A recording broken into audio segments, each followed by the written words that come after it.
নমস্কাৰ ছাত্ৰ-ছাত্ৰীসকল, মোৰ ইজিলান চেনেললৈ তোমালোকক স্বাগতম। আজি আমি আলোচনা কৰিম ক্লাছ 9ৰ শিশুলীলা এই পাঠটি কবি শ্ৰীমন্ত শংকৰদেৱ। তো প্ৰথমতে আমি কবি শ্ৰীমন্ত শংকৰদেৱৰ বিষয়ে আমি অলপ জানিব লাগিব। সচৰাচৰ শংকৰদেৱৰ বিষয়ে সকলোৱে জানে, তথাপি আমি অলপ থুলমূলকৈ আলোচনা কৰিম। শংকৰদেৱৰ জন্ম ক'ত হৈছিল, শংকৰদেৱৰ জন্ম কিমান চনত হৈছিল, শংকৰদেৱে কি ৰচনা কৰিছিল, শংকৰদেৱে কি বস্তুৰ লগত জড়িত হৈ আছিল। এতিয়া আহোঁ আমি কবি পৰিচয়লৈ, যে নৱবৈষ্ণৱ ধৰ্মৰ প্ৰচাৰক শ্ৰীমন্ত শংকৰদেৱ। শংকৰদেৱ কি ধৰ্মৰ প্ৰচাৰক আছিল? নৱবৈষ্ণৱ ধৰ্মৰ প্ৰচাৰক আছিল। আমি যে সকলোৱে জানো যে শংকৰদেৱৰ এটা ধৰ্ম আছিল, সেই যিটো ধৰ্মৰ নাম কি বুলি কোৱা হৈছে নৱবৈষ্ণৱ ধৰ্ম। আৰু নৱবৈষ্ণৱ ধৰ্মৰ প্ৰচাৰ কোনে কৰিছিলে? শ্ৰীমন্ত শংকৰদেৱ। শংকৰদেৱৰ জন্ম হৈছিল 1449 চনত আৰু নগাঁৱৰ আলিপুখুৰী নামৰ ঠাইখিনিত তেখেতৰ কি হৈছিলে? জন্ম হৈছিলে। তেওঁ অকল ধৰ্মগুৰুৱে নহয়, শংকৰদেৱ খালি যে ধৰ্ম প্ৰচাৰ কৰাৰ কাৰণে তেখেতক যে খালি ধৰ্মগুৰু বুলি কোৱা হয় তেনেকুৱা নহয়। তেখেত অসমীয়া সাহিত্যৰ গুৰি ধৰোতাও আছিল। অসমীয়া সাহিত্যৰ যিমান বস্তু আছে চব বস্তুৰ লগত শংকৰদেৱ কি আছিল? জড়িত আছিল। শংকৰদেৱ অসমীয়া সাহিত্যৰ এগৰাকী যুগস্ৰষ্টা কবি তথা সাহিত্যিক। তেওঁ অসমীয়া জাতিৰ সংগঠক, সংস্কাৰক। শংকৰদেৱ অসমীয়া জাতিৰ সংগঠক আৰু সংস্কাৰক আছিল। ধৰ্মৰ লগতে সাহিত্য সংস্কৃতিৰ প্ৰচাৰৰ অৰ্থ সংস্কৃত গ্ৰন্থ অধ্যয়ন কৰি তাৰ পৰা তত্ত্বকথা আয়ত্ত কৰি গীত, পদ, নাট, উপাখ্যান আদি ৰচনা কৰিছিল। এইদৰে তেওঁ অসমীয়া সাহিত্যৰ ভঁৰাল চহকী কৰি থৈ যায়। আমি যদি চাব যাওঁ শংকৰদেৱ, আমি প্ৰথমতে পাইছোঁ যে শংকৰদেৱ কেৱল ধৰ্মগুৰুৱে নহয়, ধৰ্ম প্ৰচাৰ কৰাৰ কাৰণে যে তেখেতক ধৰ্মগুৰু বুলি কোৱা হয় তেনেকুৱা নহয়। তেখেত অসমীয়া সাহিত্যৰ গুৰি ধৰোতা আছিল। আনকি অসমীয়া সাহিত্যৰ যিটো ভঁৰাল, সেই ভঁৰালৰ লগত তেখেতৰ কি আছিল? ওতঃপ্ৰোতভাৱে তেখেতে কি আছিল? জড়িত হৈ আছিল। যাৰ কাৰণে তেখেতক এগৰাকী যুগস্ৰষ্টা কবি তথা সাহিত্যিক বুলিও কোৱা হৈছিল। আৰু তেখেতে গীত, পদ, নাট, উপাখ্যান আদি এই বস্তুসমূহ তেখেতে কি কৰিছিলে? ৰচনা কৰিছিল। এইদৰে যদি আমি চাব যাওঁ অসমীয়া সাহিত্য ভঁৰাল চহকী কৰি থৈ গৈছিল শংকৰদেৱে। শংকৰদেৱৰ সাহিত্যিক জীৱনৰ কীৰ্তিস্তম্ভ আছিল কীৰ্তন ঘোষা। শংকৰদেৱৰ সাহিত্যিক জীৱনৰ কীৰ্তিস্তম্ভ হ'ল কীৰ্তন ঘোষা। ইয়াৰ উপৰিও ভাগৱতৰ কেইবাটাও স্কন্ধ, উত্তৰাখণ্ড, ৰামায়ণ তেওঁ অসমীয়ালৈ অনুবাদ কৰে। আৰু শংকৰদেৱে কি কৰিছিলে যে ভাগৱতৰ কেইবাটাও স্কন্ধ, উত্তৰাখণ্ড যিটো আছিল সেই উত্তৰাখণ্ড ৰামায়ণখন তেখেতে ব্ৰজাৱলী ভাষাৰ পৰা অসমীয়ালৈ কি কৰিছিলে? অনুবাদ কৰিছিল। ৰুক্মিণী হৰণ, হৰিশ্চন্দ্ৰ উপাখ্যান আদি কাব্য ৰচনা কৰাৰ লগতে বৰগীতো ৰচনা কৰিছিল। শংকৰদেৱে ৰুক্মিণী হৰণ ৰচনা কৰিছিল, হৰিশ্চন্দ্ৰ উপাখ্যান ৰচনা কৰিছিল। এইসমূহ ৰচনা কৰাৰ লগতে তেখেতে কি ৰচনা কৰিছিলে? বৰগীত ৰচনা কৰিছিল। ৰুক্মিণী হৰণ, পাৰিজাত হৰণ, কেলিগোপাল, কালী দমন, ৰাম বিজয় আদি অংকীয়া নাট ৰচনা কৰিছিলে। শংকৰদেৱে এই ৰুক্মিণী হৰণ, পাৰিজাত হৰণ, কেলিগোপাল, কালী দমন, ৰাম বিজয় আদি অংকীয়া নাটসমূহ তেখেতে কি কৰিছিল? ৰচনা কৰিছিল। ভক্তি ৰত্নাকৰ শংকৰদেৱৰ এখন শ্ৰেষ্ঠ তত্ত্বমূলক গ্ৰন্থ। সংলাপবিহীন নাট চিহ্নযাত্ৰাৰে শংকৰদেৱে অসমীয়া সাহিত্যৰ নাট্যবুৰঞ্জীৰ পাতনি মেলিছিল। ছাত্ৰ-ছাত্ৰীসকল, আমি থুলমূলকৈ কবি পৰিচয়টো অলপ জানি ল'লোঁ। শংকৰদেৱৰ বিষয়ে, শংকৰদেৱে ক'ত জন্ম হৈছিল, শংকৰদেৱৰ জন্ম হোৱা ঠাইখিনিৰ নাম, শংকৰদেৱে কি ধৰ্ম প্ৰচাৰ কৰাৰ কাৰণে শংকৰদেৱক ধৰ্মগুৰু বুলি কোৱা হোৱা নাই। শংকৰদেৱ অসমীয়া সাহিত্য ভঁৰালৰ লগত তেখেতে কি আছিল? ওতঃপ্ৰোতভাৱে জড়িত হৈ আছিল। শংকৰদেৱ অসমীয়া সাহিত্যৰ যুগস্ৰষ্টা কবি বুলি কোৱা হৈছিল তেখেতক। আৰু অসমীয়া জাতিৰ সংগঠক আছিল। ধৰ্মৰ লগতে সাহিত্য সংস্কৃতিৰ প্ৰচাৰৰ খালি যে ধৰ্ম প্ৰচাৰ কৰিছিল তেনেকুৱা নহয়, ধৰ্মৰ লগতো তেখেতে গীত, পদ, নাট, উপাখ্যান আদি এইসমূহ অসমীয়া সাহিত্য সংস্কাৰৰ কাৰণে এইসমূহ কি কৰিছিলে? ৰচনা কৰিছিল। আৰু যাৰ কাৰণে আমি যদি চাব যাওঁ আমাৰ অসমীয়া সাহিত্যৰ ভঁৰাল কোনে চহকী কৰি থৈ গৈছিল? শংকৰদেৱ চহকী কৰি থৈ গৈছিল। এই গোটেই কথাসমূহ আমি থুলমূলকৈ কি কৰিলোঁ? কবি পৰিচয়ত আমি আলোচনা কৰিলোঁ। এতিয়া আহোঁ আমি মূল পাঠলৈ। এই কবিতাটোত আমি আকৌ উভতি আহোঁ যে কবিতাটোত শ্ৰীমন্ত শংকৰদেৱ যে শিশুলীলা লিখিছিল, শিশুলীলানো কি, কিয় লিখিছিলে তাৰ বিষয়ে আমি কি কৰিম? আলোচনা কৰিম। প্ৰথমতে জানিব লাগিব শিশুলীলা। শংকৰদেৱে কি লিখিছে? শিশুলীলা। শিশু মানে কি? শিশু মানে আমি জানো শিশু মানে সৰু বাচ্চা, যাক আমি শিশু বুলি কওঁ। শিশু লীলা, লীলা মানে কি বুলি ক'ম আমি? যে কি বুলি লিখিছিলে শিশুলীলা।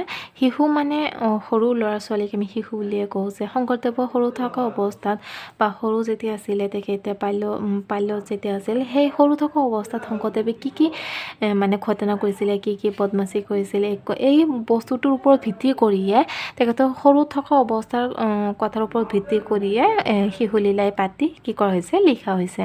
এতিয়া আহোঁ আমি কবিতালৈ। দিনেক যশোদা নন্দ জায়া আপুনি মথন্ত দধি কয়া, কৃষ্ণৰ শৈশৱলীলাক স্মৰি কৃষ্ণগীত গাৱন্ত সুন্দৰী।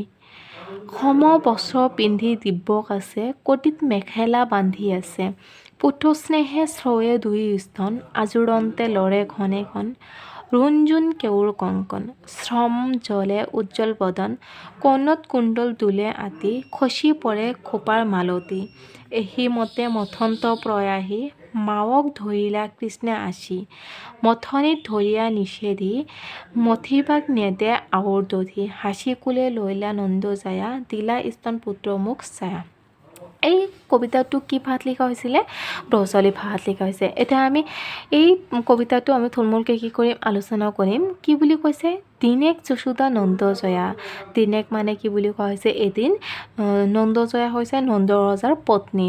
নন্দ ৰজাৰ পত্নী কোন আছিলে? যশোদা। যশোদাৰ কথা কি কৰা হৈছে? কোৱা হৈছে যে এদিন নন্দ ৰজাৰ পত্নী যশোদাই কি কৰি আছিলে? আপুনি মথন্ত দধি গয়া। যে এদিনাখন যশোদাই কি কৰি আছিল? দধি মঠি আছিল। সেই মথন্ত মানে দধি কি কৰি আছিলে? বনাই আছিলে, দধি মঠি আছিল। কৃষ্ণৰ শৈশৱলীলা স্মৰি কৃষ্ণগীত গাৱন্ত সুন্দৰী। এদিনাখন যশোদাই কি কৰি আছিলে? দধি মঠি আছিল। সেই সময়ত যশোদাই কি কৰিছিলে? কৃষ্ণৰ শৈশৱলীলা স্মৰি, কৃষ্ণৰ সৰু থকা অৱস্থাৰ বহুত কথাবিলাক কি কৰিছিল? স্মৰি মানে মনত পেলাইছিল। কৃষ্ণগীত গাৱন্ত সুন্দৰী, সৰু থকা কৃষ্ণই যেতিয়া সৰু আছিল, সৰু থকা অৱস্থাত কি ঘটনা ঘটিছিলে, কি কৰিছিল, কি দুষ্টামি কৰিছিলে, সেই গোটেই কথাখিনি যশোদাই কি কৰিছিল? মনত পৰিছিল। কৃষ্ণগীত গাৱন্ত সুন্দৰী। আৰু কৃষ্ণ এই কথাসমূহ মনত পেলাই যশোদাই কৃষ্ণগীত কি কৰি আছিলে? গাই আছিলে। সম বস্ত্ৰ পিন্ধি দিব্যক আছে, কটিত মেখেলা বান্ধি আছে। সম বস্ত্ৰ মানে কি বুলি কোৱা হৈছে? পাটৰ কাপোৰ। সম বস্ত্ৰ মানে কাপোৰৰ কথা কৈছে। সম মানে পাট। সম বস্ত্ৰ পিন্ধি দিব্যক আছে। এইখিনি আমি পালোঁ যে কি বুলি কৈছে? এদিনাখন যশোদাই কি কৰি আছিলে? দধি মঠি আছিল। আৰু সেই সময়ত কৃষ্ণৰ সৰু থকা অৱস্থাত সৰুকালৰ কথা যশোদাই কি কৰিছিলে? মনত পৰিছিল। আৰু যশোদাই কৃষ্ণৰ সৰু থকা অৱস্থাৰ যিবোৰ ঘটনা, যিবোৰ দুষ্টামি আছিল, সেইবোৰ মনত পেলাই যশোদাই কি কৰিছিলে? কৃষ্ণগীত গাই আছিল। তাৰপিছত সম বস্ত্ৰ পিন্ধি দিব্যক আছে। যশোদাই কি কাপোৰ পিন্ধি আছিলে? পাটৰ কাপোৰ পিন্ধি আছিলে। আৰু যশোদাক দিব্য মানে কি বুলি কোৱা হৈছে? স্বৰ্গৰ দেৱতা। যশোদাই যেতিয়া পাটৰ কাপোৰ পিন্ধি আছিল, যশোদা কাৰ নিচিনা দেখা গৈছিলে? স্বৰ্গৰ দেৱতা। স্বৰ্গৰ মানে যিবোৰ কি আছে দেৱতা আছে, সেই দেৱতা নিচিনা দেখা গৈছিল। ইয়াত দেখা যায় যে যশোদাৰ কি কৰা হৈছে? শৰীৰৰ বৰ্ণনা দিয়া হৈছে। যে সম বস্ত্ৰ পিন্ধি দিব্যক আছে। যশোদাই যেতিয়া পাটৰ কাপোৰ পিন্ধি আছিল, তেতিয়া যশোদাক স্বৰ্গৰ দেৱতা নিচিনা দেখা গৈছিল। কটিত মেখেলা বান্ধি আছে। আৰু যশোদাই কঁকালত কি পিন্ধিছিল? কঁকালত মেখেলা বান্ধি আছিল। পুত্ৰ স্নেহে শ্ৰয়ে দুয়ো স্তন, আজোৰন্তে লৰে ঘনে ঘন। পুত্ৰ স্নেহে শ্ৰয়ে দুয়ো স্তন। আৰু যেতিয়া যশোদাই কি কৰিছিল? পুত্ৰৰ কথা ভাবি আছিল। পুত্ৰ মানে কাৰ কথা কোৱা হৈছে? কৃষ্ণৰ কথা কোৱা হৈছে। স্তন মানে শৰীৰ, আজোৰন্তে লৰে ঘন ঘন। আৰু ইয়াত কি বুলি কোৱা হৈছে? যশোদাই যেতিয়া মেখেলা চাদৰ পিন্ধি আছিল, যশোদাক স্বৰ্গৰ দেৱতা নিচিনা দেখা গৈ আছিল। আৰু যশোদাই কঁকালত মেখেলা বান্ধিছিলে। এইখিনি কৰি থকা অৱস্থাত যশোদাৰ পুত্ৰৰ কথা যেতিয়া মনত পৰিছিল, কৃষ্ণৰ সৰু থকা অৱস্থাৰ কথা যেতিয়া যশোদাৰ মনত পৰিছিল, যশোদাৰ শৰীৰ কি কৰিছিলে? লৰি উঠিছিল। মানে ঘনে ঘনে, অলপ পিছে যশোদাৰ শৰীৰ কি কৰিছিলে? লৰি উঠিছিলে। ৰুণজুণ কেউৰ কংকন, শ্ৰম জলে উজ্জ্বল বদন। ৰুণজুণ কেউৰ কংকন। যশোদাই কি কৰিছিলে? কেউৰ কংকন মানে যশোদাৰ কি কৰা হৈছে? খাৰুৰ কথা কোৱা হৈছে। কেউৰ কংকন। যশোদাই যেতিয়া খাৰু পিন্ধিছিলে, ইয়াত আমি অলপ আগতে পাইছোঁ যে যশোদাৰ শৰীৰৰ বৰ্ণনা দিয়া হৈছে। যশোদাই কি পৰিধান কৰিছিলে? যে যশোদাই যিটো খাৰু পিন্ধিছিল, সেই খাৰুবোৰ কি কৰি আছিলে খাৰুযোৰ কি কৰিছিল ৰুণজুণ শব্দ ৰুণজুণ মানে শব্দৰ কথা কোৱা হৈছে ৰুণজুণ কেউৰ কংকণ যশোদাই পিন্ধা খাৰুযোৰ কি কৰি আছিল ৰুণজুণ শব্দ কৰিছিলে শ্ৰম জ্বলে উজ্জ্বল বদন কাম কৰি থকা অৱস্থাত শ্ৰম মানে কি বুলি কোৱা হৈছে কাম কৰি থকা অৱস্থাত যশোদাৰ বদন মানে কি বুলি কোৱা হৈছে মুখৰ কথা কোৱা হৈছে যশোদাৰ সৌন্দৰ্যৰ কথা কোৱা হৈছে যে শ্ৰম জ্বলে উজ্জ্বল বদন যশোদাই যেতিয়া কাম কৰি আছিল তেতিয়া যশোদাৰ মুখ বা কি বুলি কৈছে বদন কি কৰি আছিল জ্বলি আছিল একদম উজ্জ্বল হৈছিল চিকমিকাই আছিল কাম কৰি থকা অৱস্থাত যশোদাৰ শৰীৰৰ বৰ্ণনা দিয়া হৈছে যে যশোদাৰ কি কৰি আছিল দেখাত বহুত সুন্দৰ দেখা গৈ আছিল কৰ্ণত কুণ্ডল দুলে হাতী খচি পৰে খোপাৰ মালতী কৰ্ণত কুণ্ডল দুলে হাতী কৰ্ণ মানে কাণত কি পিন্ধিছিলে কাণফুলি পিন্ধিছিল আৰু সেই কাণফুলিযোৰ যেতিয়া কাম কৰি আছিল গা লৰি আছিলে তেতিয়া কাণফুলিযোৰ কি কৰি আছিল দুলি আছিল দুলি মানে লৰাৰ কথা কোৱা হৈছে ইয়াত কাম কৰি আমি যেতিয়া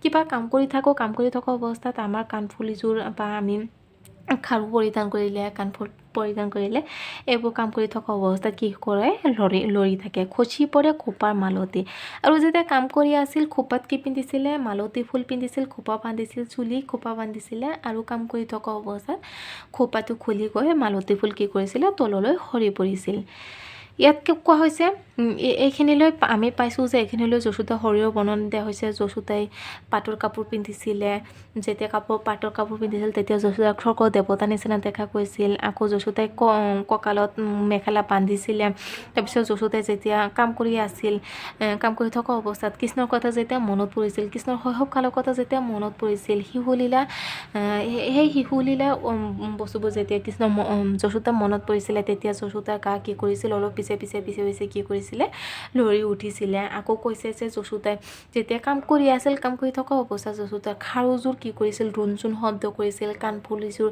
কি কৰিছিল দুলি আছিল লৰি আছিল আকৌ খোপাৰ পৰা মালতী ফুল কি কৰিছিলে সৰি পৰিছিলে এহিমতে মথন্ত প্ৰয়াসী মাৱক ধৰিলে কৃষ্ণ আহি এহিমতে মানে সেই সময়তে বা এই সময়তে মথন্ত প্ৰয়াসী যেতিয়া যশোদে কি কৰি আছিলে গাখীৰ দধি মঠি আছিল মথন্তে মানে কি বুলি কোৱা হয় গাখীৰ ঘটিবলৈ সঁজুলি মানে পাত্ৰৰ কথা কোৱা হৈছে যি সময়ত যশোদে কি কৰি আছিল গাখীৰ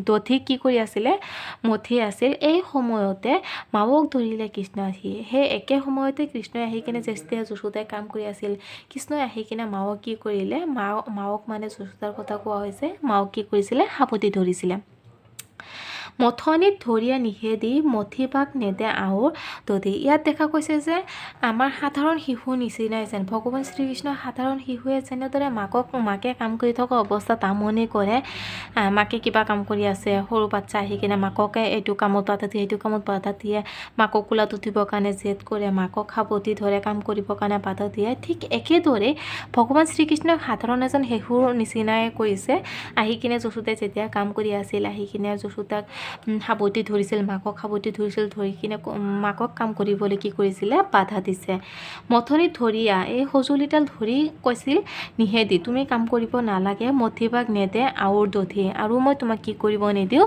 দধি মঠিব নিদিওঁ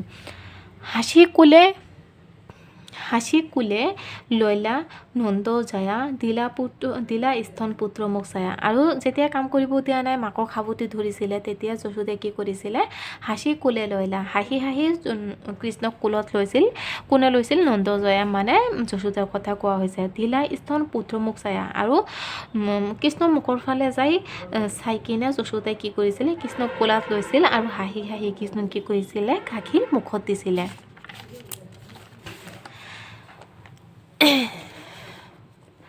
দেখন্ত উথলি দুগ্ধ পৰে পুত্ৰ এৰি গৈলন্ত লৱৰে স্তন পিবে নাপায় কৃষ্ণৰ কাম্পে কোপে অৰুণধৰ তাৰপিছত কি কৰিছিল যশোদাই যেতিয়া কৃষ্ণ কোলাত লৈ গাখীৰ খুৱাই আছিল সেই একে সময়তে যশোদাই দেখা পাইছিল যে গাখীৰ কি কৰি আছিল দুগ্ধ মানে গাখীৰৰ কথা কৈছে দেখন্ত মানে দেখিছিলে দেখন্ত উথলি দুগ্ধ পঢ়ে যশোদাই দেখা পাইছিলে যে যেতিয়া কৃষ্ণ গাখীৰ খুৱাই আছিল একে সময়তে গাখীৰ থোৱা যিটো কি আছিলে পাত্ৰ আছিলে এই পাত্ৰৰ পৰা গাখীৰ কি কৰি আছিলে উতলি পৰি আছিল পুত্ৰ এৰি কৈলন্ত লৰে আৰু যশোদাই লগে লগে কৃষ্ণক তাতে কোলাৰ পৰা নমাই দি কিনে দৌৰি দৌৰি গৈ সেই পাতৰ ওচৰলৈ গৈছিল।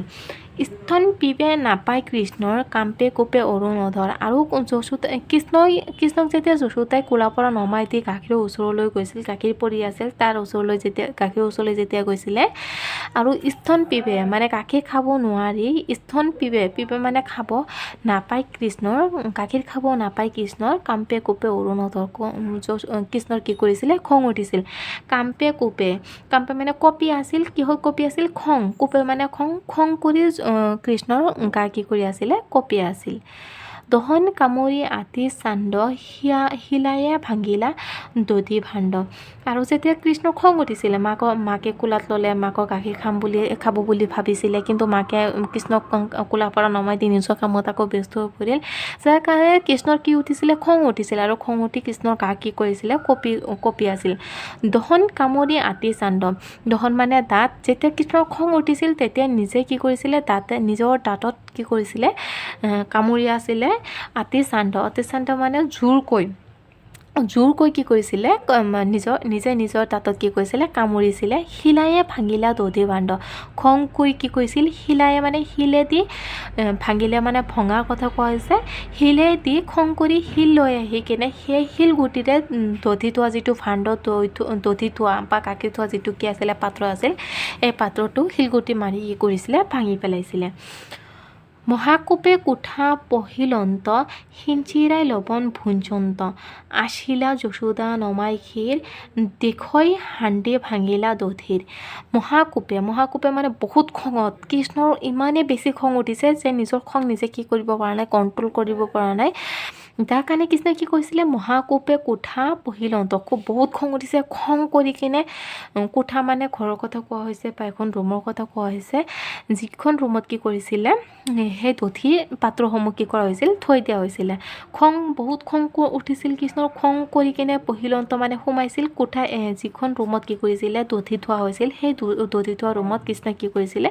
সোমাই গৈছিল। সিঞ্চিৰাই লবণো ভঞ্জন, যাই কিনে দধি তাৰ পৰা মাখন লৈ কিনে বা দধি লৈ কিনে কি কৰিছিল? সিঁচৰিত একদম সিঁচি দিছিল, গোটেই ঘৰখিনিতে সিঁচি দিছিল। লবণো ভঞ্জন্ত কি কৰিছিল? লবণ ভুঞ্জন্ত মানে কি কৰিছিল? খাইছিল। ঘৰৰ ভিতৰত খং কৰি সোমাই কিনে যাই কিনে দধি কি কৰিছিল? গোটেই ঘৰত সিঁচাই দিছিল, আৰু তাৰ পৰা মাখন আদি ওলাই কিনে কি কৰিছিল? তেখেতে খাইছিলে। আছিলা যশোদা নমাই ক্ষীৰ দেখৈ হাণ্ডি ভঙিলা দধিৰ। যশোদাই কি কৰিছিল? ইতিমধ্যে গাখীৰ থোৱা যিটো পাত্ৰ আছিল, সেই পাত্ৰ নমাই থৈ কিনে আকৌ উভতি আহিছিল কৃষ্ণৰ ওচৰত। আহি কিনে কি কৰিছিল? দেখে হাণ্ডি ভাঙিলা দধিৰ। আহি কিনে দেখা পাইছিল গোটেই ঘৰখিনি একদম লেতেৰা কৰি পেলাইছে। সেই মানে ক্ষীৰ মানে ইয়াত কি কৰা হৈছে? গাখীৰৰ কথা কোৱা হৈছে, মাখনৰ কথা কোৱা হৈছে বা গাখীৰৰ কথা, একেটা কথাই বুজোৱা হৈছে। যশোদাই যেতিয়া ক্ষীৰৰ পাত্ৰখন নমাই থৈ কিনে আকৌ কৃষ্ণৰ ওচৰলৈ আহিছিল, ঘৰৰ ভিতৰত আহি একদম অৱস্থা বেয়া দেখা পাইছিল। কি কৰিছিলে? ইতিমধ্যে কৃষ্ণই খং কৰি কিনে গাখীৰ সিঁচৰি পেলাইছিল বা লবণী সিঁচৰি পেলাইছিল, খাইছিলে, আৰু গাখীৰ থোৱা যিটো পাত্ৰ আছিল, সেই পাত্ৰটো কি কৰিছিলে? ভাঙি পেলাইছিলে। জানিলা পুত্ৰৰ কৰ্ম গোপী, হাঁচিয়া দেখিলা পচি খুপি। আকৌ আহি কিনে দেখা পাইছিল কৃষ্ণ এইবোৰ কৰিছে, তথাপি সেই কথাখিনি কোনে গম পাইছিল? যশোদাই গম পাইছিল। জানিলা মানে কোনে গম পালে? যশোদাই গম পালে। পুত্ৰৰ কৰ্ম গোপী, পুত্ৰ মানে কৃষ্ণৰ কথা কোৱা হৈছে। এই কাণ্ড বা এই কাম কোনে কৰিব পাৰে? কৃষ্ণই কৰিব পাৰে। হাঁচিয়া দেখিলা পচি খুপি। আৰু যশোদাই কৃষ্ণক একো কোৱা নাই, গালি পৰা নাছিল, হাঁহি কি কৰিছিলে? পচি খুপি, একো কোৱা নাছিলে।